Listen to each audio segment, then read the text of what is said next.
नमस्कार दोस्तों। Practice model paper विषय हिंदी कक्षा 8। हम इसको अभी हल करेंगे। हिंदी का है। आशा करते हैं कि जो आपकी वर्ड परीक्षा होगी इनमें से आपको अधिक से अधिक प्रश्न मिले। आपको समय मिलेगा 2.5 घंटों का और पूर्णांक होगा 80 नंबर का। चलिए तो इस पेपर को हम शुरू करते हैं। प्रश्न संख्या 1। भगवान के डाकिए कविता में डाकिए बताए गए। अ है कबूतर और मैना, ब है हंस और बाज, स है पक्षी और बादल, द है पवन और बसंत। तो इसका जो सही उत्तर है वो है स सही उत्तर है इसका। प्रश्न दूसरा। दीवानों की हस्ती कविता में किन आधार पर बनाकर लिखी गई है। अ है वीर सैनिक को, ब है प्रेमियों, स है युवाओं, द इनमें से कोई नहीं। दीवानों की हस्ती जो इनके कवि है भगवती शरण वर्मा, इन्होंने जो कविता लिखी है एक दीवानों को मद्देनजर रखते हुए लिखी है। तो हम यहाँ पे दीवानों से मतलब यहाँ तात्पर्य अगर निकाले तो वो सैनिक हो सकता है, क्योंकि सैनिक ही होते हैं जो एक दीवानों की तरह पूरे जोश और उत्साह के साथ देश की सेवा करते हैं। तो इसका जो सही उत्तर है वो है अ। प्रश्न तीसरा। एक देश की धरती दूसरे देश को भेजती है। अ है कपड़ा, ब है अनाज, स है यंत्र, द है सुगंध। तो इसका सही उत्तर है वो है द। एक देश की धरती दूसरे देश को सुगंध भेजती है। प्रश्न संख्या 4। बदलू किसके बदले चूड़ियाँ देता था। अ है पैसों, ब है अनाज, स है कपड़ों, द है उपरोक्त सभी। तो इसका सही उत्तर है वो उपरोक्त द होगा सभी। लेकिन अगर उपरोक्त द ऐसे नहीं आए उपरोक्त सभी के बदले, उपरोक्त सभी उत्तर न होकर अनाज होगा, क्योंकि जब हम इस अध्याय में पढ़ते हैं लाख की चूड़ियाँ तो उसमें वस्तु विनिमय के बारे में बताया जाता है। तो वस्तु विनिमय से तात्पर्य होता है कि वस्तु के बदले वस्तु देना, वहाँ अनाज का ज़्यादा प्रयोग मिलता है। लेकिन अगर उपरोक्त सभी आ जाए तो आपको उपरोक्त सभी करना है। प्रश्न संख्या 5। हरिशंकर परसाई को बस की दशा कैसे लग रही थी। अ है सुंदर, ब है अस्सी, स है सहज, स है सहज, द है दयनीय। तो इसका सही उत्तर है वो है दयनीय। प्रश्न संख्या 6 है। चिड़िया नीड का निर्माण क्यों करती है। नीड का मतलब होता है घोंसला। तो अ है ठंड से बचने के लिए, ब है अंडे देने के लिए, स है आराम से रहने के लिए, द है धूप से बचने के लिए। तो इसका जो सही उत्तर है वो है ब, अंडे देने के लिए। प्रश्न संख्या 7वां है। कमर कसना मुहावरे का अर्थ है। अ है आगे बढ़ना, ब है तैयार रहना, स है कमर बांधना, द है कमर पकड़ना। तो इसका जो सही उत्तर है वो है ब, तैयार रहना। प्रश्न संख्या 8वां है। प्रश्न संख्या 8वां है। सदा सारी का विलोम होगा। अ है दुरासारी, ब है पाखंडी, स है दुष्ट, द है भ्रष्टाचारी। तो इसका सही उत्तर है वो है दुरासारी। अति लघुरात्मक प्रश्न। प्रश्न संख्या 9। पक्षी और बादल को भगवान के डाकिए क्यों बताया गया है। आपका अध्याय है भगवान के डाकिए, जिनके कवि है रामधारी सिंह दिनकर, जिन्होंने बताया था कि पक्षी और बादल एक देश से दूसरे देश में ईश्वरीय संदेश पहुंचाते हैं। भगवान के डाकिए में प्रकृति के अंग पक्षी और बादल को डाकिए के रूप में प्रस्तुत किया गया। ये डाकिए मानव निर्मित सीमा का बंधन तोड़ते हुए एक देश से दूसरे देश तक जाते हैं।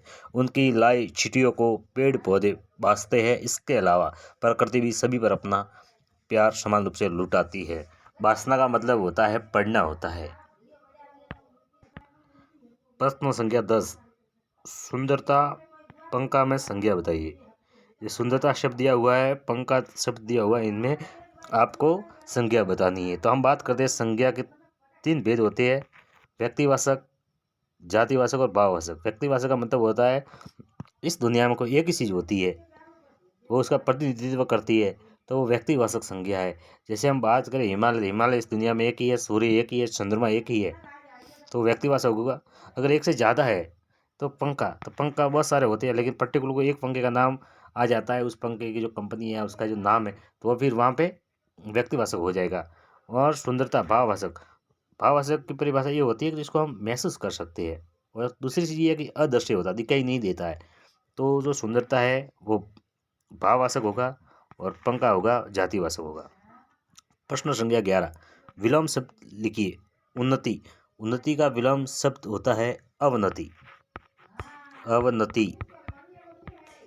और पंडित का विलोम शब्द होता है मूर्ख, मूर्ख या मूड भी होता है, मूड भी बोलते हैं। पंडित का वो अर्थ नहीं है जो तिलक वगैरह लगा रहे पंडित, या वो शादी वगैरह करवाते वो पंडित, या पंडित से तात्पर्य है बहुत बड़ा विद्वान होता है या ज्ञानी होता है, उसको हम पंडित कहते हैं। प्रश्न संख्या 12,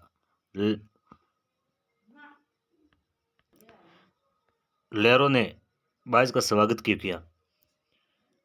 बाज ने वीरता पूर्वक अपना जीवन जिया, मन में हमेशा स्वतंत्रता की इच्छा रखी थी, इसलिए लहरों ने उसका स्वागत किया। क्योंकि बाज के अंदर जब हम पढ़ते हैं तो बाज के अंदर एक वीरत्व का गुण था, वो वीर होता है। लेकिन एक तरफ जो सांप बताया जाता है, तो सांप क्या है? कायर का प्रतिरूप बताया गया वहाँ पे। प्रश्न संख्या 13, साइकिल प्रशिक्षण से महिलाओं में क्या बदलाव आया? तो इसका जो उत्तर है वो ये है कि साइकिल प्रशिक्षण से महिलाओं में आत्मसम्मान की भावना जागृत हुई। प्रश्न संख्या 14, लोटे का नाम अकबरी लोटा किस प्रकार पड़ा? तो जैसा कि पाठ में बताते, अध्याय में बताते हैं कि वह लोटा अकबर को बहुत प्रिय था, वह इस लोटे को हमेशा अपने साथ रखता था और इसी लोटे से अपना जो भी काम होता था, पानी पीना वगैरह करता रहता था, इसलिए इस लोटे का नाम अकबरी लोटा पड़ा। प्रश्न संख्या 15, सड़क पर चलते समय किन किन बातों का ध्यान रखना चाहिए? सड़क पर हमेशा बाईं ओर चलना चाहिए, सड़क पर फुटपाथ पर चलना चाहिए, सड़क पर दौड़ना नहीं चाहिए, सड़क पर खेलना नहीं चाहिए। अगर इसी प्रश्नों को और अलग तरीके से पूछे कि दो पहिया वाहन चलाते समय किन बातों का ध्यान रखना चाहिए, या जो गाड़ी है 4 व्हीलर जो 4 पहिया उनको बोलते हैं, तो वो चलाते समय किन बातों का ध्यान रखना चाहिए, तो वहाँ पे थोड़े बहुत उत्तर आप अपने हिसाब से बदल कर लिख सकते हैं। जो 2 पहिया वाहनों के लिए हेलमेट पहनना चाहिए, शराब पीकर गाड़ी नहीं चलाना चाहिए, इस प्रकार से।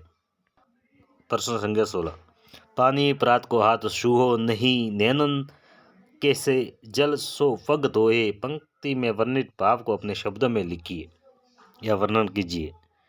इस पंक्ति का भाव ये है कि श्री कृष्ण अपने मित्र की ऐसी दशा देखकर बहुत ही दुखी होते हैं और सुदामा के पैर धोने के लिए जो पानी प्रात में रखा था उसे उन्होंने छुआ तक नहीं और अपने आंसुओं से ही पैर धो दिए।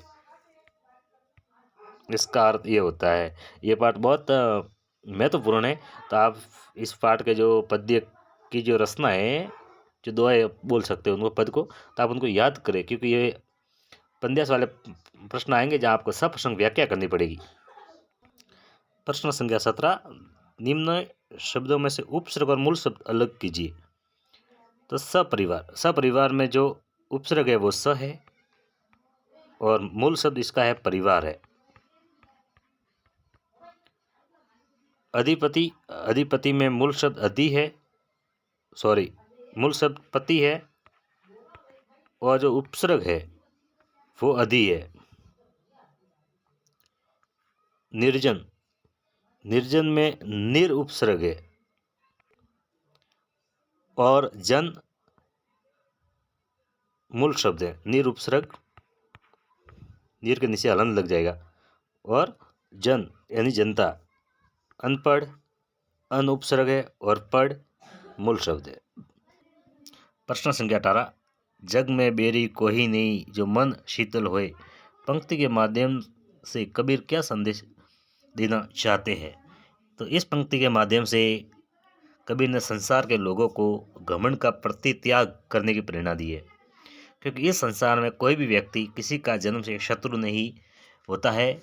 मनुष्यों को केवल अपने व्यवहार में स्वयं ही व्यवहार रखना चाहिए, क्योंकि इस संसार में जो लोग अपने मन से धन, बल, सत्ता, शक्ति, घमंड त्याग देते हैं और सभी के साथ शीतलता और स्वयं का व्यवहार करते हैं, सभी लोग उनके साथ में दया और आत्मीयता का व्यवहार करने को तैयार रहते हैं।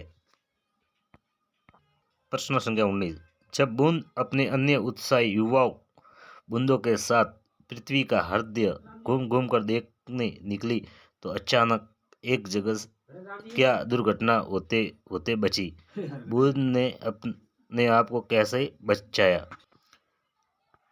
जब ओस की बूंद पृथ्वी के हृदय में घूमते घूमते एक ऐसी जगह जहाँ पहुँची जहाँ ताप कर्म बहुत ऊंचा था। ये ताप कर्म उस बुन तथा उसके साथियों के लिए असह्य दर्दनीय था। बुन के आगे वाले साथी बूंदे और देखते देखते उनका शरीर ओसजन यानी ऑक्सीजन और हड्रोजन यानी हाइड्रोजन में विभाजित हो गया। इस दुर्घटना में बूंद एक और निकलकर भाग गई तथा अपने आप को उस दुर्घटना से बचा लिया। प्रश्न संख्या 20, भारतवर्ष ने किस बात को बहुत अधिक महत्व नहीं दिया और क्यों? क्या निराश हुआ जाए? शीर्षक पाठ के आधार पर बताइए। क्या निराश हुआ जाए? इस पाठ के जो लेखक है हजारी प्रसाद द्विवेदी जी है, उन्होंने बताया है कि भारतवर्ष ने कभी भी भौतिक वस्तुओं के संग्रह को बहुत अधिक महत्व नहीं दिया है। उसकी दृष्टि में मनुष्य के भीतर जो महान आंतरिक गुण स्थिर भाव से बैठा हुआ है वही क्षरम और परम है। लोभ, मोह, काम, क्रोध आदि विचार मनुष्यों में स्वाभाविक रूप से विद्यमान रहते हैं। हमें स्वयं में रखकर इन्हें ज़्यादा महत्व नहीं देना चाहिए। अगर आपको उत्तर सुनने में थोड़ी प्रॉब्लम है तो आवाज़ धीरे कर आराम से सुने, नहीं तो क्या आप अपने किताब के अंदर देखिए ये प्रश्न मिल जाएंगे। आप पाठ को पढ़ते नहीं हो, मैसेज ये है, पाठ को आराम से पढ़ो, अच्छी तरीके से पढ़ो, उत्तर पाठ के अंदर ही है। प्रश्न संख्या 21, हमारे लिए स्वच्छता क्यों जरूरी है? हमारे लिए स्वच्छता बहुत ज़रूरी है क्योंकि स्वच्छ न रहने पर हमारा शरीर रोगग्रस्त हो जाता है। गंदे रहने से हमारे शरीर और कपड़ों से दुर्गंध आती है और लोग हमसे दूर दूर रहने लगते हैं। तो आप स्वच्छता पर बहुत सारी बातें होती है, आप उनको लिख सकते हो। चलिए अब बढ़ते हैं अगले प्रश्न की ओर। प्रश्न संख्या 22, निम्नलिखित पंद्यास की सप्रसंग व्याख्या कीजिए। पंद्यास इस प्रकार से, हम दीवानों की क्या हस्ती है आज यहाँ कल वहाँ चले, मस्ती का आलम साथ चला, हम धूल उड़ाते जहाँ चले, आए बनकर उल्लास सभी, आंसू बनकर बह चले अभी, सब कहते ही रह गए अरे तुम कैसे आए का चले। बहुत ही अच्छा अध्याय है। तो आपको यहाँ पे सप्रसंग व्याख्या करनी है। तो पहले आप यहाँ पे लिखते हो सप्रसंग। सप्रसंग में आपको ये लिखना पड़ेगा, वैसे आप उत्तर यहाँ पे लिखोगे तो सप्रसंग में आपको ये लिखना पड़ेगा कि प्रस्तुत पंद्यास हमारी पाठ्य पुस्तक वसंत के कवि भगवती शरण वर्मा की दीवानों की हस्ती नामक कविता से लिया गया है। यहाँ पर कवि ने मौज मस्ती के संसार में खोए रहने वाले दीवानों का चित्रण किया है। उसके बाद आप शुरुआत करोगे व्याख्या की। जब आप व्याख्या करते हो तो एक एक जो लाइन है उनके अर्थ लिखते जाना आपको। तो फिर आपको लिखना, कवि कहता है कि संसार में बेफिक्र से निडर रहने वाले, वैसे आपके ये अध्याय में आया है तो आप वहाँ से और अच्छी तरीके से पढ़े, मनन करें, चिंतन करें और उसके बाद इन अर्थों, ये पंक्तियाँ इनके और अर्थ क्या होते हैं तो आप यहाँ आराम से लिखना। और अगर इसको अच्छा बनाना है तो व्याख्या लिखने के बाद नीचे आपको लिख देना विशेष, और विशेष में आप लिख सकते हो कि इस पंद्यास की भाषा सहज सरल है, इनमें एक वीरता के बारे में बताया गया है। इस प्रकार से आप 2-3 लाइन ऐड कर सकते हो और भी सुंदर हो जाएगा। ये स्कोरिंग नंबर, यहाँ से आपको नंबर के ज़्यादा खींचने होते हैं। फिर आपको अथवा में एक और पंद्यास मिलेगा, जैसे ये है कि तेरो लाल मेरो माकन खायो, दोपहर दिवस जानी घर सुनो, ढूंढी ढिडोरी आपरी आयो, खोली किवारी बैठी मंदिर में, दूध दही सब सकनी खवायो, उकल चढ़ी सिंके को लीनो, अन भावत भुई ढरकायो, दिन प्रति हानि होती गोरस की, या ढूंढा कोने ढंग लायो, सूर श्याम को हटकी न राके, ते ही पुत अनेको जायो। तो इसमें भी वही है, आपको पहले बताया कि सबसे पहले आपको सप्रसंग लिखना है और उसके बाद इसकी व्याख्या करनी है। सप्रसंग में वही है अपने जो सूरदास जी के द्वारा पद है, सूरदास के पद है, आपका अध्याय है वही से है। नेक्स्ट प्रश्न संख्या 23, निम्नलिखित गंध्यास को ध्यान पूर्वक पढ़कर दिए गए प्रश्नों का उत्तर दीजिए। इस प्रकार से गंध्यास आएगा, हो सकता है वो आपके अध्याय में से आए, मतलब आपके पाठों में से आए, और नीचे इन्हीं गंध्यासों में से प्रश्न बनेगा, नीचे आएंगे तो आप उन प्रश्नों को उनके उत्तर देना। सबसे पहले आपको क्या करना है, गंध्यास को है ना कम से कम 2 से 3 बार पढ़ना है। फिर जो प्रश्न पूछ रहे उन उत्तरों को एक बार मिलाना कि भाई हाँ मिल रहे कि नहीं मिले, फिर आपको वहाँ देना है। वह गंध्यास कोई भी आ सकता है, लेकिन आप अपने जो अध्याय है, किताबों के अंदर पाठ है जो कहानी टाइप के है, उनको आप पढ़ना, उसमें से हो सकता है आने के चांस ज़्यादा हो। प्रश्न संख्या 24 है, आप भीलवाड़ा निवासी महेश है, अपने विद्यालय के प्रधानाध्यापक महोदय को शुद्ध पेयजल व्यवस्था करवाने के लिए प्रार्थना पत्र लिखिए। आप इस विद्यालय में पढ़ते हो, आपका नाम महेश है, और आपके विद्यालय में क्या शुद्ध पेयजल व्यवस्था नहीं है, यानी शुद्ध पानी पीने की व्यवस्था नहीं है, तो आपको प्रार्थना पत्र लिखना है। यहाँ पे जो प्रार्थना पत्र नाम आता है वही आपको लिखना है। अगर आप लड़की हो तो भी आपको महेश लिखना पड़ेगा, और अगर लड़की का नाम आ जाए और लड़के हो तो भी आपको उस लड़की का नाम लिखना पड़ेगा, क्योंकि जो प्रश्न पत्र पूछते हैं वही आपको लिखना है, वह आपका नाम स्वयं का नहीं लिखना है। फिर दूसरा प्रार्थना पत्र है कि विद्यालय में कक्षा में अनुशासन स्थापित करने के बारे में मॉनिटर तथा प्रधानाचार्य के बीच संवाद को अपनी भाषा 8 पंक्तियों में लिखना, मतलब 8 लाइनों में लिखना है।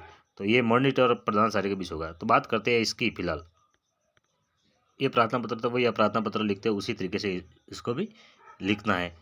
जैसे आप फिर विषय देते हो, विषय वहाँ पे आपको देना विद्यालय में शुद्ध पेयजल की उचित व्यवस्था करवाने हेतु। आप 3 4 5 प्रार्थना पत्र अच्छे से याद कर लो, लगभग हो सकता है उसी में से आ जाए। एक शुल्क मुक्ति वे है, टीसी पर है, घर पर आवश्यक कार्य, शादी में जाने हेतु है, इस प्रकार से। और ये जो संवाद है तो आपको 8 लाइनों में लिखना है। मॉनिटर और किस प्रकार आप कक्षा में अनुशासन स्थापित कर सकते हैं। यहाँ पे क्या आपको प्रैक्टिस करनी होगी शब्दों की, उनके अंदर आपकी जो राइटिंग है, लेखनी है, उसको सुधारना होगा, शुद्ध शब्द लिखने होंगे। प्रश्न संख्या 25 है, निम्नलिखित में से किसी एक विषय पर निबंध लिखिए। एक विषय पर निबंध लिखना है। 4 निबंध ये हुए यहाँ पे। पहला है कंप्यूटर का महत्व, दूसरा है आम जन में पर्यावरणीय चेतना, तीसरा है जीवन में अनुशासन का महत्व, और चौथा है यदि मैं शिक्षक होता। तो आपको अच्छे से निबंध भी याद करना है, क्योंकि निबंध है, प्रार्थना पत्र है, गद्य पद्य, यहाँ से नंबर ज़्यादा आते हैं। तो और भी आप याद कर सकते हो, निबंध और भी है 2 3 4 5 6 एक निबंध अच्छे से याद हो तो वह आप वहाँ लिख सकते हो आप आराम से। इसी के साथ हिंदी का आपका पेपर पूरा हो जाता है। अगर आपको कोई भी प्रश्न वगैरह समझ में नहीं आता है, कोई डाउट हो, तो आप इस वीडियो के नीचे कमेंट में जाके लिख सकते हो, वहाँ मैं देख लूँगा, और नेक्स्ट जब भी आपको पेपर मिलेगा उसमें सुधार करवाया जाएगा। आप ज़्यादा से ज़्यादा प्रार्थना पत्र याद करो, निबंध को याद करो, और गद्य पद्य को देखो, और आपके जो भी 13 अध्याय लगे हिंदी में, उन 13 अध्याय को आप जितने कवियों के नाम हो ना, एक बार उनको आप याद कर लो, ताकि जहाँ आप गंध्यास लिखना हो, सब प्रसंग व्याख्या करनी हो, वह आपके लिए काम में आएगा। इसी के साथ धन्यवाद।